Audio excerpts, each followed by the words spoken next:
এভাবেই শরীর রক্তাক্ত করে প্রতীকী প্রতিবাদ করেন শিয়া সম্প্রদায়ের যুবকেরা। হিজরি সনের প্রথম মাসের 10ম দিনের সেই কারবালা ময়দানে ইয়াজিদ বাহিনীর অত্যাচার স্মরণ করে খালি পায়ে শোক মিছিলে সমবেত হয় সকল বয়সের মুসলিম। মুখে হায় হুসেন রব।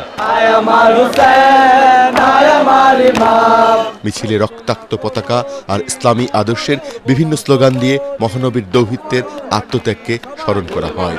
এটা আমরা জাগ্রত রাখার জন্য স্মৃতিকে, এটা আমরা প্রত্যেক বছরে করে, শুধু আমাদের বাংলাদেশ না, সারা বিশ্বে আপনি যেখানে যাবেন যারা 12 ইমামকে মানে তারা প্রত্যেকে এই দিনটাকে পালন করে। হোসেনি দালান থেকে এভাবেই শোক মিছিল শুরু হয়।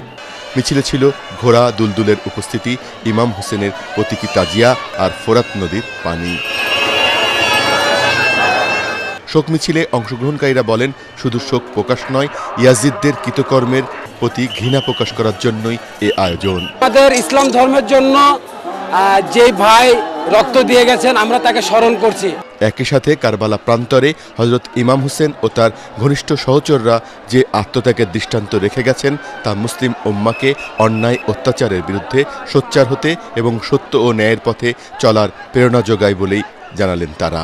মহরমকে নিয়ে আমাদের আজকে শোক দিবস পালন করছি।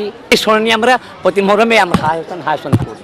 শিয়া সম্প্রদায়ের মানুষ কারবালার সেই দিনটিকে ঐতিহ্য হিসাবে স্মরণ করছে, আজকে শোকের মাতম করছে। একই সাথে কেউ বা পিঠে চাকু ছুরি আঘাত করে রক্তাক্ত জখম করে সেই অতীত আত্মাহুতির দিনটিকে স্মরণ করছে। তারা এই দিনে বিভেদ ভুলে বিশ্ব মুসলিমের শান্তি, ঐক্য এবং সমৃদ্ধি কামনা করছেন। আরিফ হোসেন, এটিএন বাংলা, ঢাকা।